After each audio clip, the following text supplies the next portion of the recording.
Hello everyone, Kevin Gooch here. Thank you for your time today. I wanted to talk to you a little bit about the work of the 100 Black Men of Atlanta, Inc. We are a 34-year-old organization that focuses on mentoring and making a difference in the community. We are a volunteer-led member organization with a roster that begins with Hammer and Hank Aaron and ends with Ambassador Young. And we have a lot of legends and titans of industry in between. And the common theme amongst these men is that we all came together to lock arms and truly make a difference to impact our community through mentoring, because what they see is what they will be. We appreciate all of the support that we've received throughout the years and in 2020. But unfortunately, we've had to cancel 3 of our biggest fundraisers for the year. That would be our 100 Honors, the Celebration Bowl, and Divots and Divas. And so as an organization, we need your help. We need more help. If you want us to continue to provide the programming that we've been delivering to our young people, if you want us to continue to deliver on that promise that we've made to positively impact the community by making a difference in the lives of the young people in these communities that are often left behind, these vulnerable young people, please support our organization. You can go to our website, you can make a donation there.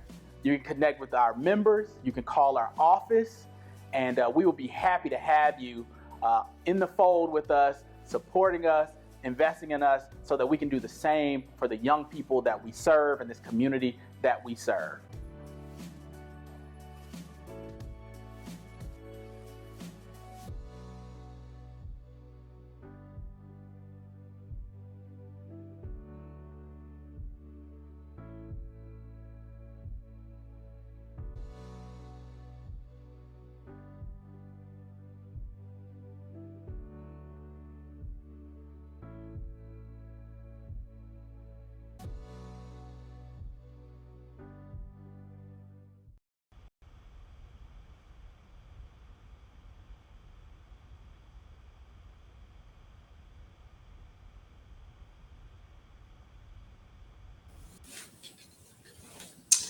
Well, good afternoon, everybody. This is Mitch Robinson. I'm the president of Emerging 100, and I am serving as the surrogate today of Let's Talk Leadership.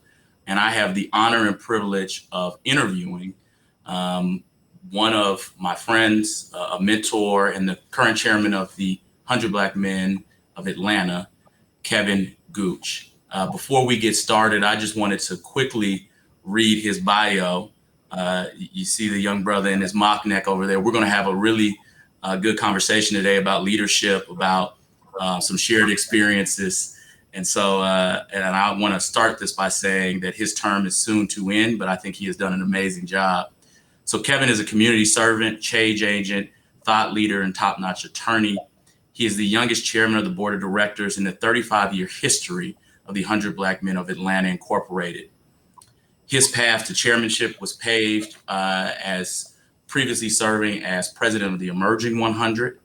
I could go through this entire bio, but some of the things I want to point out is that, in the 2 years under Kevin's leadership as the chairman of the 100 Black Men of Atlanta, the organization has been awarded nearly $350,000 in tuition assistance and educational support to deserving young people in the city of Atlanta. Kevin is a member of the Board of Counselors at the Oxford College of Emory University. He served as the youngest member of the Board of Visitors for the University of Georgia School of Law. He, in his professional life, is truly a top-notch attorney here in the city of Atlanta and nationally. Over the course of his career, Kevin has closed loan transactions restructuring the worth of over $20 billion. Let me say that again, not million, $1 billion. And during his career, I could go through a lot of these awards. I'm only going to go through some. And these are just 40 under 40 awards. He's received them from the American Bar Association, the University of Georgia, Emory University, the Atlanta Business Chronicle, the National Bar Association, the Fulton County Daily Report, and the Georgia Trend magazine. What I will say is that Kevin is an outstanding both professional and community servant. And he's currently the partner in the financial services group at Holland & Knight, a top 50 law firm with more than $1 billion in revenue and more than 1,400 lawyers across nearly 30 offices in the United States. And so this series was thought of and brought to fruition by Chairman Gooch. We thought it would be only right, and I thought it would be only right to have a conversation because Kevin has thought of it as important to talk to leaders about their experience. And so I think we should talk to you a little bit today, Kevin, about your leadership, your journey here. You know, I know you well, but the purpose of this is really for young college students, young high school students, young emerging leaders to get a vibe of how did you become this person with the great backdrop in a mocknet that is doing so well professionally in his personal life. And so I guess let's start by telling me a little bit about your background. You like this mock deck, don't you? You commented on it a couple of times. You know, there's a little sophistication I need to add to the mix today. My background begins in Los Angeles, California. I don't know that a lot of people know that, but I was born in Los Angeles, the Kaiser on Cadillac Avenue, and grew up in the shadows of the Great Western Forum. So go Lakers. I moved to Covington, Georgia when I was 7 years old with my grandmother, who moved back to the South to take care of her parents. She was the oldest daughter, and as we know, in that generation, the oldest daughter took on the responsibilities as sort of the second mother, and she moved back here to take care of her parents. My mother at the time thought it would be safe for me to come back to Georgia because at the time, late 80s, it was the gang wars in Los Angeles. And so it was just safer to go back to the country, to Covington, Georgia, where you didn't have to lock your doors with a lot of family around. My grandmother has several siblings around and their families. And so it was just, you know, like the movies, man, moving down south with all the big family away from the city so that you could be safe. And so moved out to Covington, again, raised by my grandmother there. Parents were involved, would talk to them every week on Sundays. But just grew up in an environment with a lot of loving folks around. Watched my grandmother work hard, 3 jobs, day in and day out. So the work ethic that I witnessed in the household with her really made an impression on me and really implanted in me the importance of work ethic. She worked at a dry cleaner during the morning, literally cleaning crap in the laundry room of a nursing home from 3 to 11, and then going to McDonald's with her sister, who had a small business cleaning the local McDonald's and Burger King at night from 11:30 to say 1, and then take a nap, wake up, and do it all over again. And so my backdrop is filled with love of parents, love of my grandmother, love of my village, and just watching my grandmother just work tirelessly to provide a better way for me and instilling in me, you got to get your lesson, go to school, educate yourself, because that's the thing that they can never take away from you. So even though I don't think she had a high school education, she still instilled in me that was what I needed to do, was to educate myself. And so that's sort of the backdrop of who I am and sort of the essence of who I am. Yeah. So, you know, Kevin, can you tell me a little bit about sort of young Kevin Gooch? You got this great family core, you see hard work firsthand, and you see that there are a lot of people in your community are supporting you. What did a young Kevin Gooch want to be? Did you always want to be an attorney? What did you want to be early on? To be quite frank, I had no clue.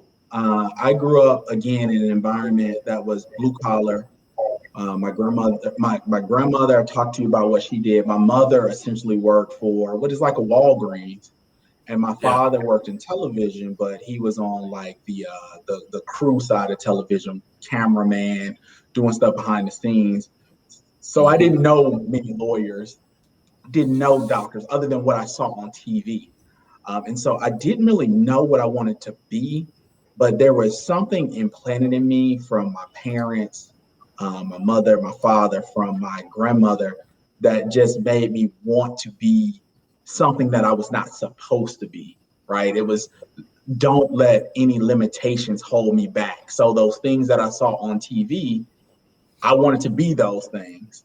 And so, you know, And in that environment, it was either a doctor, a lawyer, an athlete, or an entertainer. Well, I can't sing or rap, don't have bars. I'm not built to be an athlete. And so that leaves Right. doctor or lawyer. I hate blood and I didn't do that great in biology. So here you are. Lawyer was the path that I needed to take. And so as a, from a place of ignorance, not really understanding what lawyers did, what law firms were, the magnitude of these law firms, I just knew that there weren't many lawyers. You were special if you were a lawyer. And so I just wanted to be special. And then as I started to learn more about law, I came across Brown versus Board, that whole progeny of cases, and got a better understanding of how the power of the law could be utilized to change the trajectory of an entire people, an entire race, an entire culture through the work of Thurgood Marshall and his team, the series of cases that they put together, the strategy of it all that culminated in the Brown versus Board decision, where you had justices on the U.S. Supreme Court, a couple of which were from the South, voting in a unanimous decision to integrate the schools, and the power of the law that it took to get us there, then I knew that was what I wanted to do in my life. Yeah, yeah. Tell me a little bit about, Kevin, for those that don't know, what do you do right now? I mean, I mentioned it in the bio that you're at Holland & Knight, you're a partner there. For those that don't know, Kevin is one, I think there's only 3% of the workforce at big law firms is African American. When you drill that down to partners, it's even less, maybe a percentage point. But tell us what you do at Holland & Knight. How did you get there? I mean, there are people that both of us mentor that say, I want to be a partner. And they have no clue how to get there. Tell them how you got there. So my legal journey, of course, began at University of Georgia School of Law, go Dogs. And when I finished law school, I went to a law firm called McKenna, Long & Aldrich. And I worked there for 2.5 years, just practicing in the general corporate space, worked on a few M&A deals, worked on some securities transactions with publicly traded companies, did some internal investigations. Opportunity presented itself to go to Alston & Bird, which at the time, Alston & Bird and King & Spalding were the two Atlanta firms at the top of the food chain. And so I wanted to take that opportunity to go to Alston & Bird, and I became a finance attorney at that time. And so what that means is that I represent either banks or borrowers in loan transactions. So when you have large companies, Home Depot, Walmart, any large company that you can think of, they all have a line of credit. They all have debt. Many of them have issued notes. It's always better to use other people's money than it is to use yours, to play with other people's money. And so they have debt out there. And so what I would do is either represent the bank or the borrower in putting those loans in place. A lot of times these loan agreements or credit agreements are 150, 200 pages. And so I would draft that, all the ancillary documents that go with it, security agreement, guarantee, pledge agreement, and other stuff that goes with it to make sure that these loans are there. And we also represent private equity funds. And so for those who don't know, private equity funds pool a lot of money. Then they go out, buy businesses. They buy additional businesses in that space, merge them all together to create a large company. Then they turn around and sell the company and make a lot of money off of it. And so my role in those transactions would be, as my colleagues are working on the acquisition side to find the companies, to bring those companies together, to build the bigger companies. My job is to make sure the money is there at the end of the day to fund the acquisition of these companies. So I like to think of myself as the money man, and I get to peek in on all the different aspects of these corporate transactions. But at the end of the day, I have to make sure that the loan is there and ready to close when they're ready to close their acquisition. No, that's amazing. And tell me a little bit about, I always think that the interesting question is, right, Kevin, there are always the stories that we rarely talk about that sort of were critical to you in terms of getting the partner. If you had sort of 2 tips to a young person that wanted to enter the practice of law and at a big firm become partner that maybe aren't talked about often, what would those 2 tips be? One tip is to be proactive, right? I remember a story with a brother, Jesse Spikes. He was a partner at McKenna Long and Aldridge, and I was a new lawyer. I can't remember if I was a summer or if I was just a baby lawyer, like my first year. But he asked me to work on a project for him. And I went and did all this research and found this great stuff that he could use to make the determination that he needed to make in the matter. And I took it to him and I gave him like this pile of stuff. And he looked at me and he said, "What am I supposed to do with that? Like, it's your job to like figure it out and give me the answer." And so that always stuck with me. Like, we have to be proactive as young lawyers and figure out what the problem is that we need to solve. But don't just come to me with a problem, because now your problem is my problem. Be proactive, bring me the problem and say, "Hey, here's the problem that I found, but here's the research that I've done. Here's the conclusion that I've arrived at. And am I missing anything, or help me understand if I need to do anything else?" And that just shows that you're like taking ownership of the matter. You're really rolling up your sleeves and doing the work necessary to solve the problem and not just passing it off to someone else. And so be proactive. And then the other piece of advice, and I give folks this advice, it doesn't matter if you're a law student, lawyer, whatever, always know your audience. So take the time to do your diligence, do your research, and understand who your audience is. And whether that be the executive committee that's going to be voting on who makes partner, whether that be the partner you're working with, whether that be your law school professor, do whatever you can, understand the audience that you're presenting to, and don't fight with them and tussle with them and try to make them see things your way. To the extent you can, package whatever you need to give them in a way that is digestible to them, and give it to them in a way that they will receive it the best.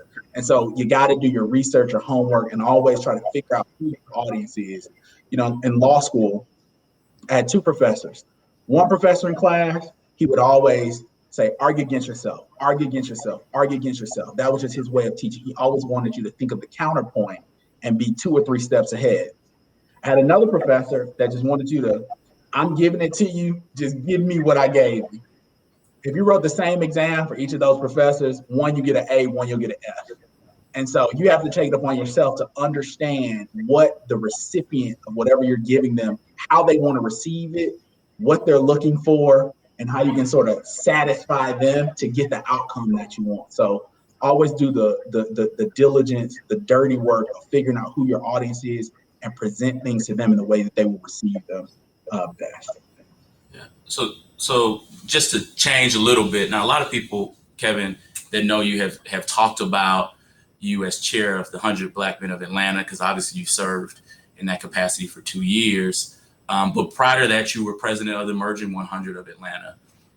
I know this, but can you give me a little bit of background about what your presidency was like with the Emerging 100 of Atlanta, what the organization looked like at that time, and some of the things you're proud about as former president of Emerging 100? Yeah, so the Emerging 100 was interesting. I got a call from some folks that knew me, and they were talking about this great concept, this idea of getting together some young African-American male professionals in the city to start this group called the Emerging 100. So I thought it was a great idea. I could really visualize the power of this group of African-American male young professionals in Atlanta that could leverage our resources across a variety of industries and really make an impact on the city.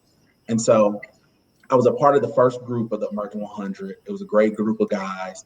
And when we stepped into the role with the organization, things just weren't going well for the organization. I think at the time, the gentleman that was in charge was in over his head, to be honest with you. And so we were just sort of, there wasn't a strategy, there wasn't a plan, there wasn't like a real vision that we could execute on. And so you had people that walked away from the organization. You had people that paid dues and said they wanted their money back.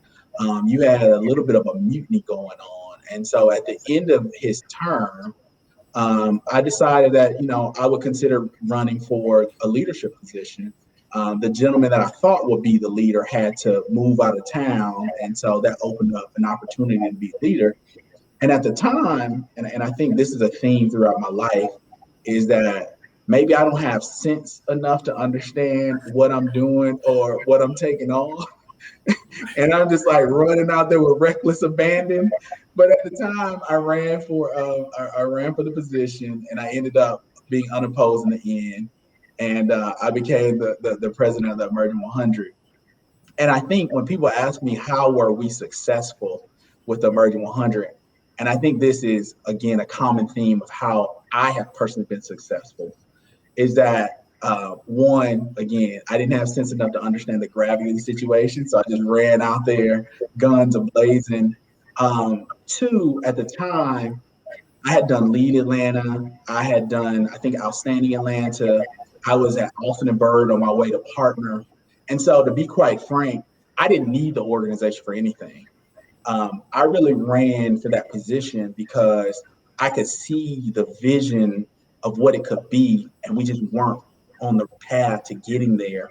And I thought, if not me, then who? And why wouldn't I take the laboring oar and try to help us get there? And so I stepped into the role. I was a person that would rather ask for forgiveness than beg for forgiveness and ask for permission. And so I put together, there's a great team that I was working with my executive team. We had some great ideas. We went out and found resources. And I really do my best to try to be like the Bill Belichick mentality, right? You find people, you figure out their skills, their strengths, you put them in a position to be successful, and then you let them do their job. And so that's what I was doing. So I found, like, if you got the social butterfly, you don't want them, doing paperwork. So you figure out the social butterflies, let's have them working on the social stuff. And the folks that don't really like people, but they're very organized and they're very detail oriented, put them on the financial side. And you figure out the skill sets of your team and you put them in positions to flourish. And then you let them work and let them do their job, and you encourage them and you inspire them. And then you just sort of reap the benefits of the work of those around you. And so I viewed myself as more of a coach that just helped understand skill sets and put people in positions to be successful. And then they are the ones that made the organization look good. So can you, for those of us that, and I'm sure there's some people watching that aren't as naturally talented in being the coach of a team, what are some things that you would advise on people getting to know what people's skill sets are, right? Because it sounds like it comes naturally to you, but for some others, it might not. So if somebody is pursuing a leadership position and they got a team of people, how would you advise them to best utilize and understand what the skill set of each person is? I think it starts with relationship. Right? You have to put in the work to build a relationship, because, if you just initially meet someone, that's their representative or their surface. But you gotta get to know people, to dig deeper, to understand who they are, what they like, what they don't like, and really get an understanding of sort of their track record, right? So if you have someone that has a track record of being a promoter, well, that's your party person. If you got someone who has a track record of sort of not really being on the scene like that, but they were into mathematics or they were into finance or accounting, like those are the people that you put in that space. And so you just have to take the time, again, back to knowing your audience, take your time, humble yourself and listen and really think it through and explore and figure out ways to get to know people without, sort of bludgeoning them by telling them everything about you. Just sit back and listen. Hey, tell me about yourself. What do you like? What are your strengths? What are your weaknesses? Have them sort of tell you, and then go back and do your own research and look at their track record and figure out where they would fit best. And then you also have to be ready that if you put someone in a position that's not their ministry, you got to be ready to pivot and switch and move them to somewhere else where they can be successful. You often see, in my experience, folks that are struggling to be successful. Now, some people are just lazy; they just aren't cut out for stuff. But oftentimes, it's been my experience that you have someone that is not in the position that's best suited to their skill set. And if you can move them to a position that's best suited for their skill set, then they could be successful. And so as the manager, as the coach, as the leader, you have to make sure you understand and assess whether someone is in the position that's best suited for their skill set. Got you. So Kevin, tell me a little bit about who Kevin Gooch is on an everyday basis, right? What is a normal day, to the extent there's a normal day in your life? Well, over the last 2 years, because of the 100, it's been a lot of work with the 100, right? Our executive director, Anthony Flynn, had a great opportunity presented to him last spring, April of 2020. So he left our organization to go to Houston to work with another organization that was, again, just a great opportunity for him and his family. And so the organization made the decision to not fill that role because we were in the midst of a pandemic. We didn't know financially where we would be as an organization. And so that left me to sort of help to fill that gap. And so I went in and talked to our team that we have. We have an operations director, we have a programs director, we have an EA, we have several contractors, we have a finance director. And so talk to them about, we just had to figure out ways to do more to fill the gap to make sure that the organization continued to run. And so for me, over the last 2 years, a lot of, we have team meetings, sponsor calls, working on newsletters, working on communications, working on events, making decisions.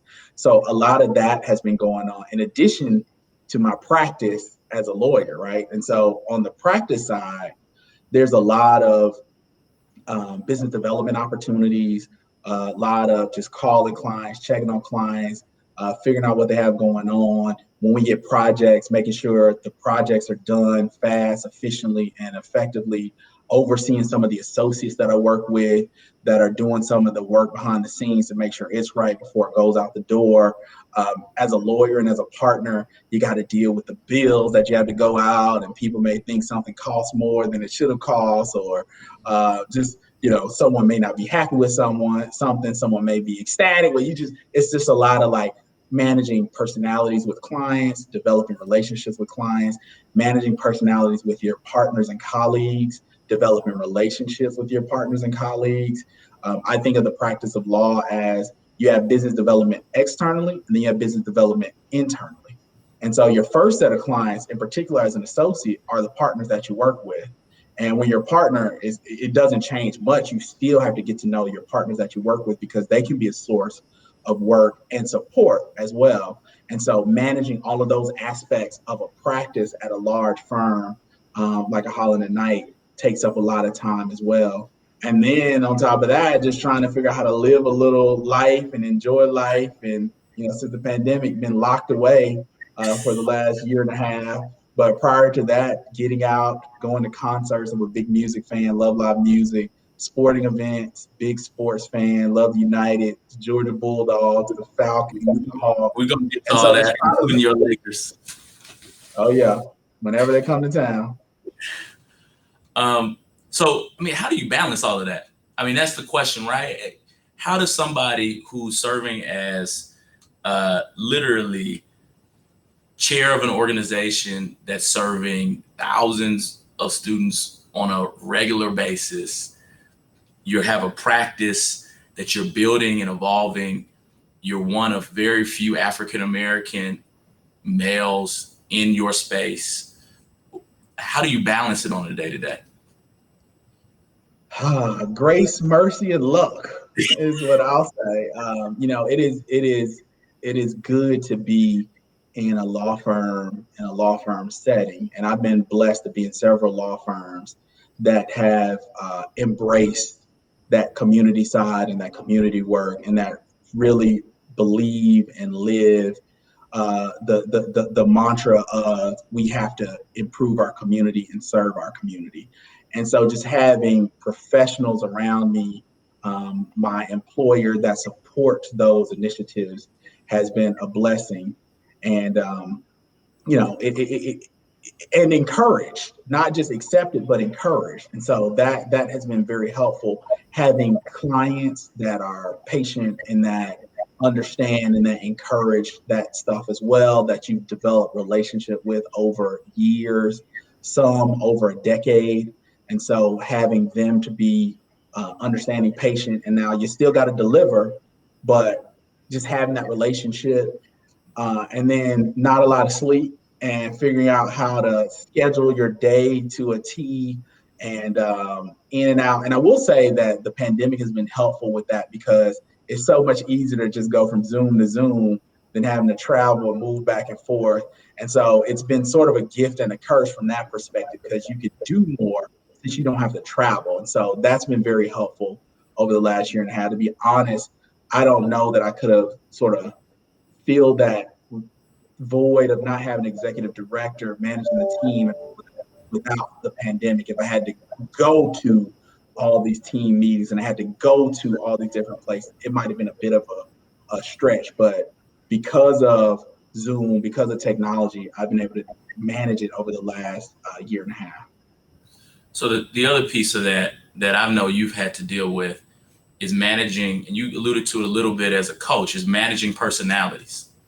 As chair of the 100 Black Men, as a partner at a AmLaw 50 law firm, how have you worked in terms of managing personalities, particularly personalities that are leaders in their own regard, have their different opinions? How have you handled that?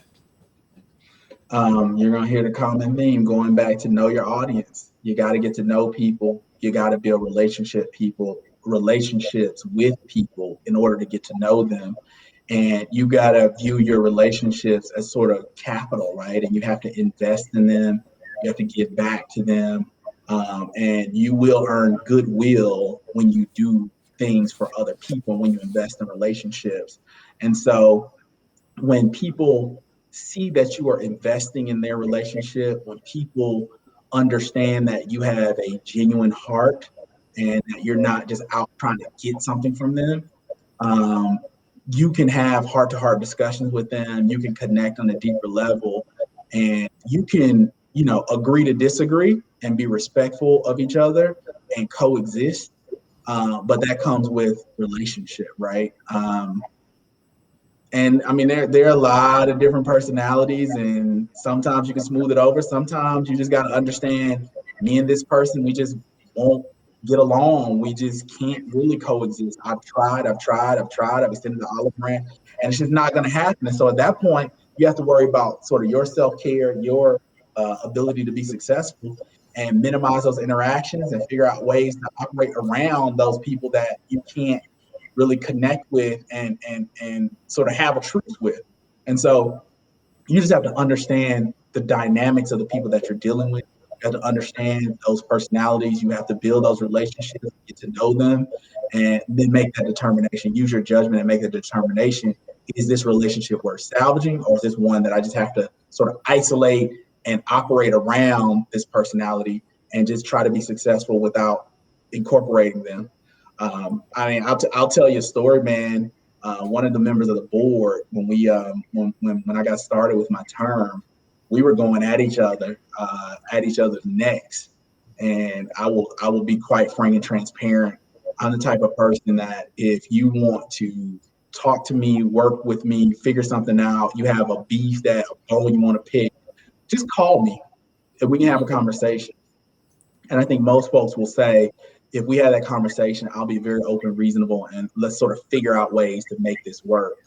But if your approach is to like come at me just in public, I feel like you're not being genuine in trying to resolve the issue. I feel like you're putting on a show. And so we can put on a show. And so there were situations where we would be at each other in these public settings and going at each other's neck. And eventually, we figured out we will have to work with each other. And so we got on the phone, we started talking, we started to resolve our differences bit by bit. And over the course of the last year and a half, we've been like best buddies. But it took two men to say, look, man, let's try to salvage this. We have to work together. The organization is the main objective. The success of the organization is our main objective. Don't let our egos get in the way of doing what's best for the organization. And to his credit, and I guess to my credit, we focused on the organization. We started working together. We started figuring out we had more in common than we had differences.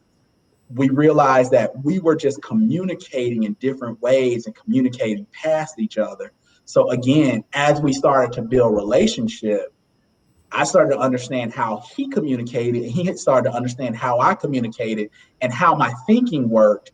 And what he thought was like, maybe I was doing something that I shouldn't be doing. He started to understand, no, I see how you're thinking 2 or 3 steps ahead and trying to sort of be strategic about your moves.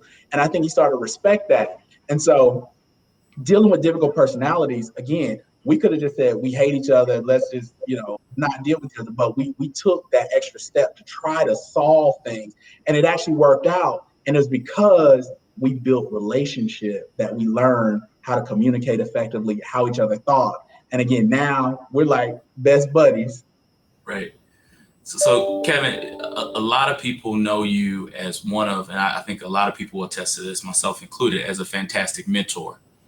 And a lot of what you do as chair of the 100 Black Men of Atlanta, and as before that as a member of the 100 Black Men of Atlanta, and then before that as president of the Emerging 100, was that you are a fantastic mentor.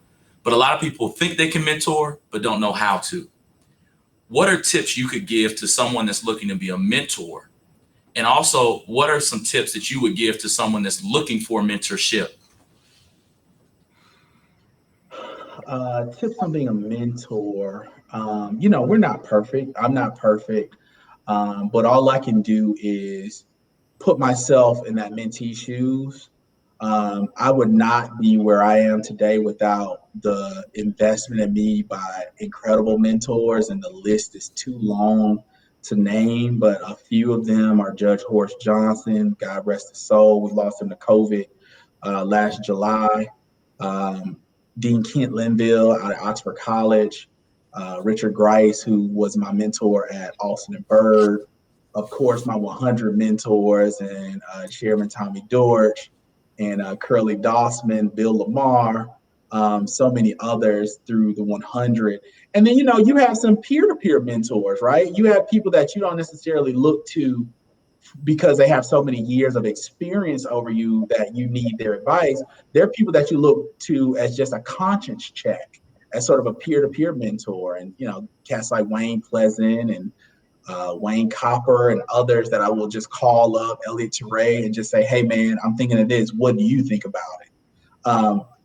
And so I feel like in order to be a mentor, and what I appreciate about my mentors is, one, you got to be willing to listen. Not just as soon as you hear something, you start talking, but listen to the whole comprehensive issue and then let it sit for a minute and process it. And then sort of guide your mentee in the right direction, right? No one likes to be told what to do. And so I think the beauty of it all is helping your mentee sort through the issues, think through the issues, look at different angles, and then allow them to arrive at the conclusion that they need to arrive at without just saying, hey, you just need to go do this. Because one, they may not understand why you're telling them to do that. And you really want them to learn a process. So when another situation presents itself in the future, they have a process with which they can utilize to make the decision on their own. And your influence is in that process that you help them arrive at and be able to utilize. And so you got to be able to listen and talk them through the issues, bring different perspectives, play devil's advocate, and just let them think through it and help them sift it out on their own and arrive at the conclusion that works best for them. And so that's what I think is important about being a mentor, and being present and building relationship. Those are very important, right? My first mentee at Best Academy, when I first met him, I mean, it was like 3-word answers to everything I asked him because he didn't know me. We didn't have a relationship. But instead of me saying, man, this kid won't talk, I'm just going to go find another mentee, I stuck to it. And if he wanted to just sit there and look at me, I'm like, hey, man, I'm here. I want to help. You can sit there and look at me. I'll sit here and look at you until you decide to talk. And so I would go pick him up, take him to breakfast on Saturday morning, just spend time with him and be around. And then over the course of time, you see him start to open up more and more. And it's because we're starting to build a relationship, and he sees that I'm committed and that I'm going to be there. And to this day, I still mentor him. He just got a job opportunity recently and called me up and asked me about it and asked me to help him look at his contract to figure out how it would affect him. And so it's all about, you got to be willing to build that relationship over time. And if you get rejected at first, you got to understand that your mentee may have had bad experiences in the past. And you just got to stay after them, be persistent and consistent, and let them know, hey, man, you're stuck with me. Whether you want me or not, you're stuck with me. So you might as well make the most of it. And then, again, listening to your mentee to understand any path that they're walking that might have some traps along the way, if you can help them navigate around those traps and offer up your network and your social capital to help them wherever you can. I think those are the key, the essentials to being a good mentor. And then your question about being a mentee, what was that one? So Kevin, you get it all the time. I get it. You have a lot of people say, I need a mentor. I need a mentor. How do you go about, if you're looking for mentorship, getting it? That comes through, sometimes you can take your shot, take your swing, shoot your shot and just reach out to people on LinkedIn. I have a couple mentees that just reached out to me out of blue, and I'm always willing to talk to anybody just to share my insights.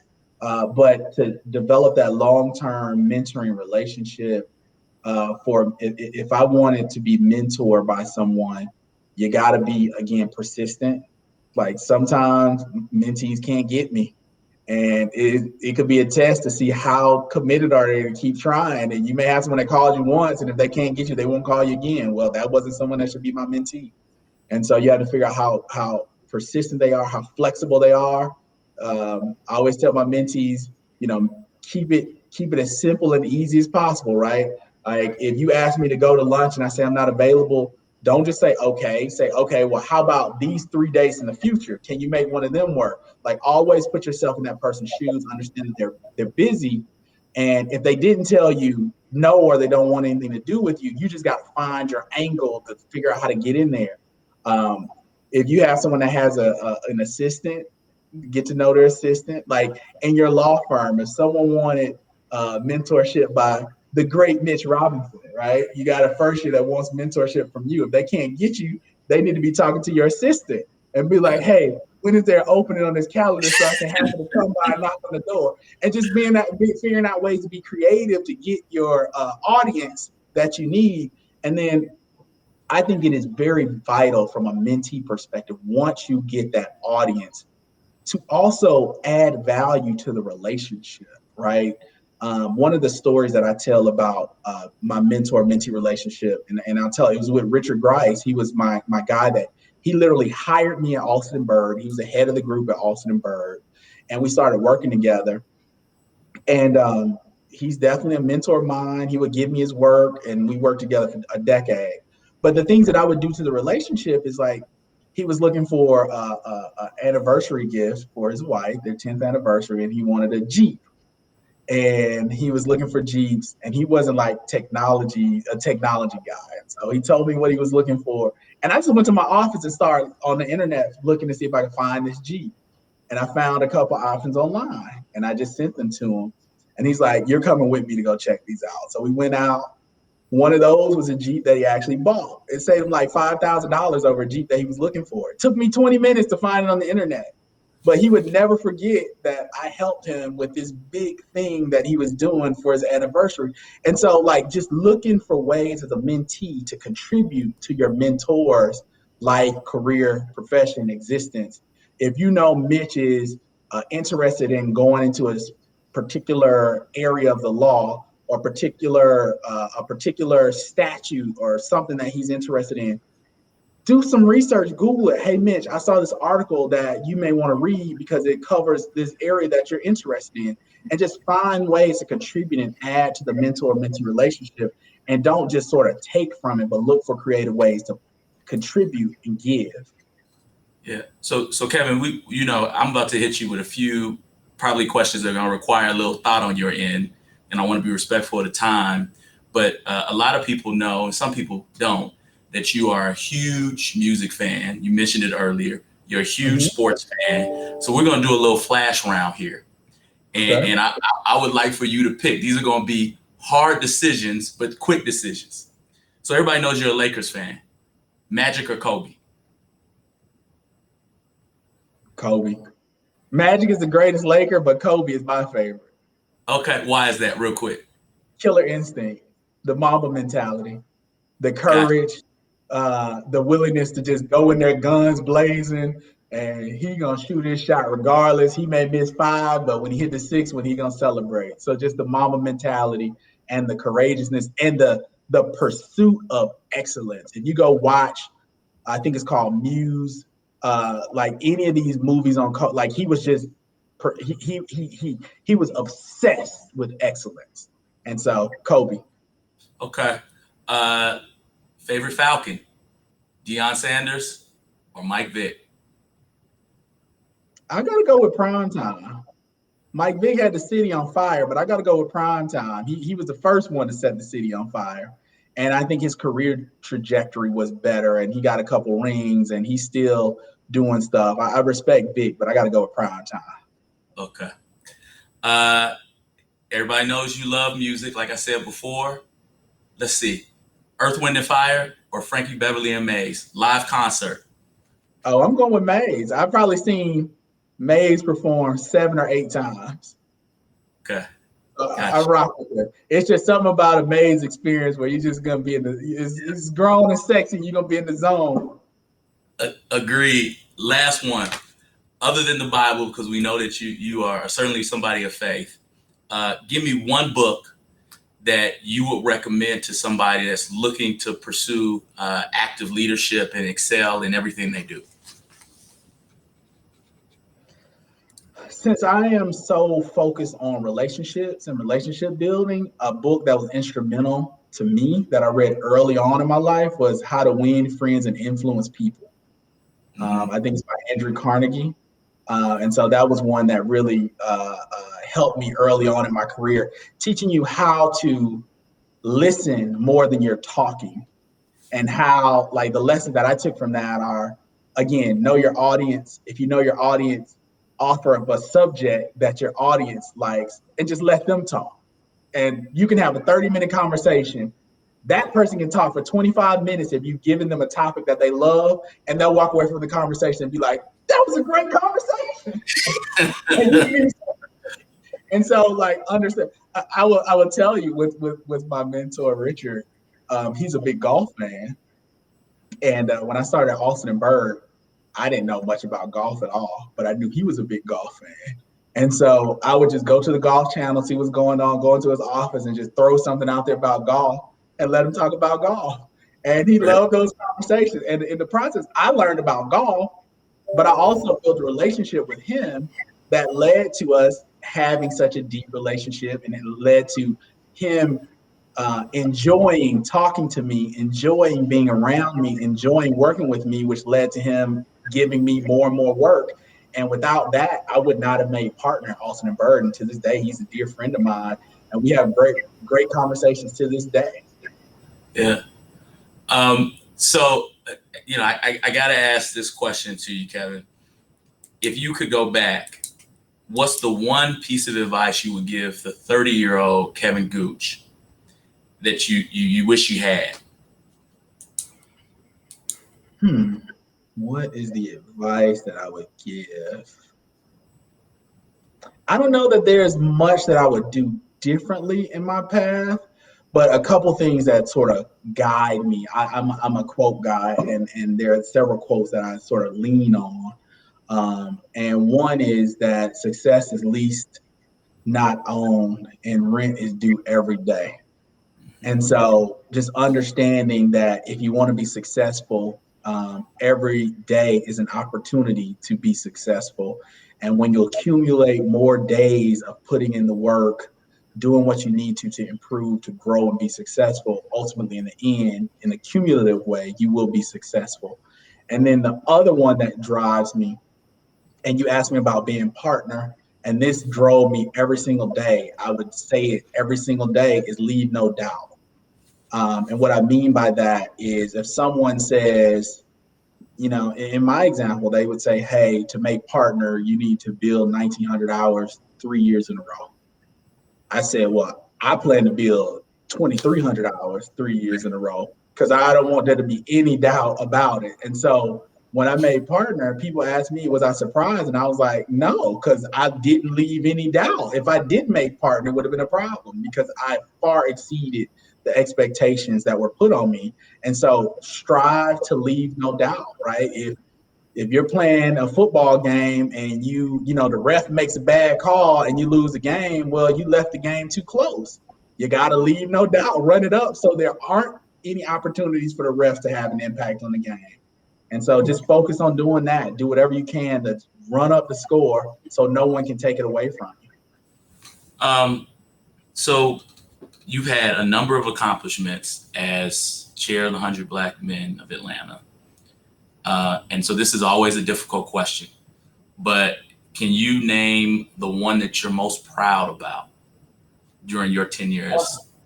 Oh, no, that's not a difficult one for me. It's the impact on the young people. It's the mentees that I have that are flourishing and excelling, right? It's the Sherrod McClendons of the world that will be graduating from UGA Law on May 22nd. That is my greatest accomplishment.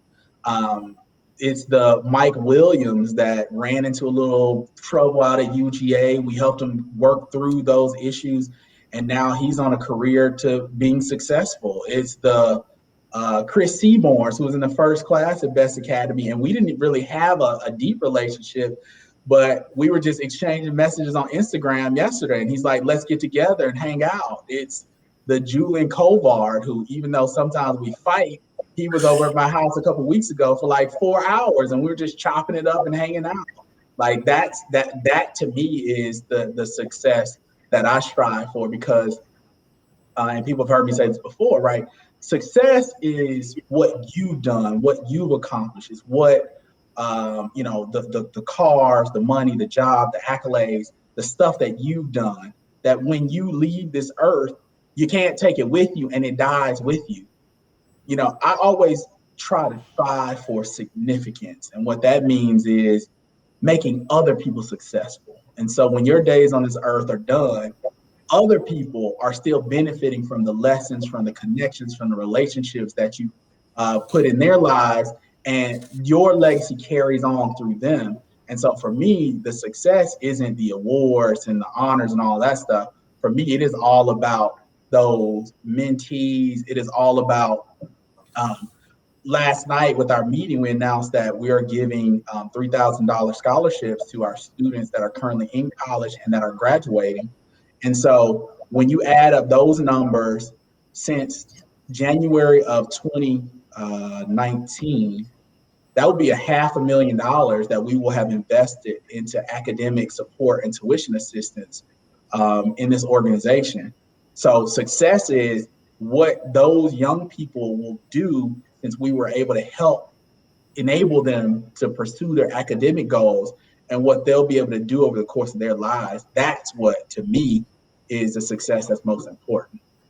And also, making my parents proud, right? Like, everybody wants to make their parents proud. And so having a career that folks in Covington, Georgia will text me and say they're proud of me and they look up to me and they love what I've been doing. Having my mom just smile, having my dad tell me he's proud of me. Like, those are the successes that really matter to me, because they invested so much in me. The community invested so much in me. When my high school counselor is always on Facebook telling me that she's so proud of me and the stuff that I've been able to accomplish, like, that's what matters most. It's not necessarily the accolades, but it's that stuff. So just two more questions real quick for you, Kevin. The first is sort of, when you're on a beach somewhere, hanging out, reminiscing about all those Maze concerts that you've went to, what are the things that you would like to leave as sort of your legacy that other... We lost Mitch. I tell you, man, he's over there at that Boost Mobile in his office, man. I think I know where he was going with that, though, about the legacy that I would like to leave as a person.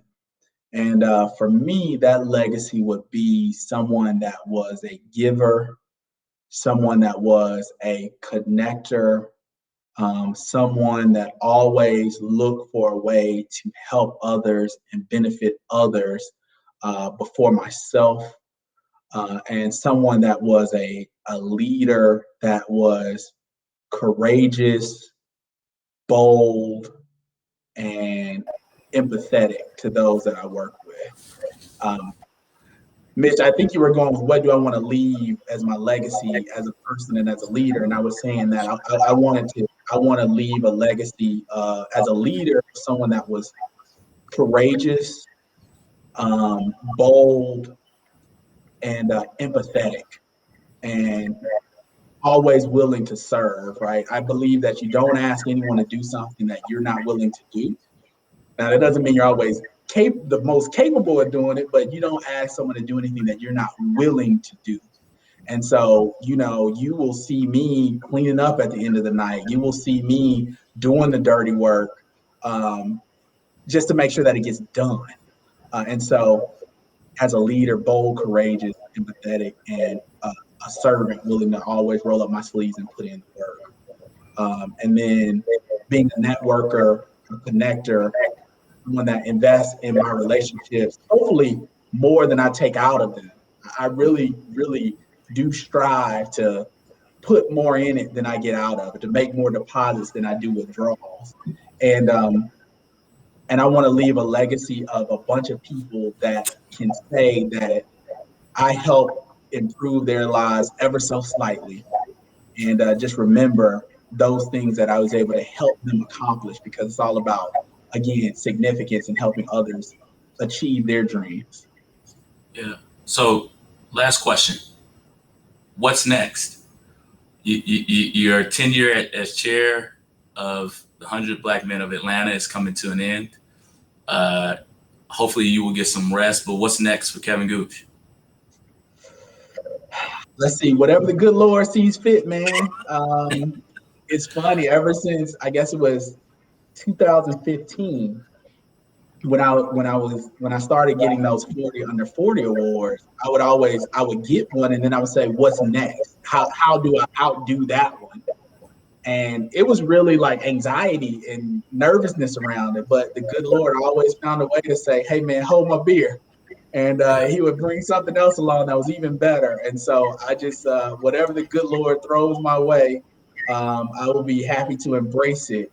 For me, the natural thing is, of course, to take a rest, focus intensely on continuing to build my legal practice. And so that is my next objective.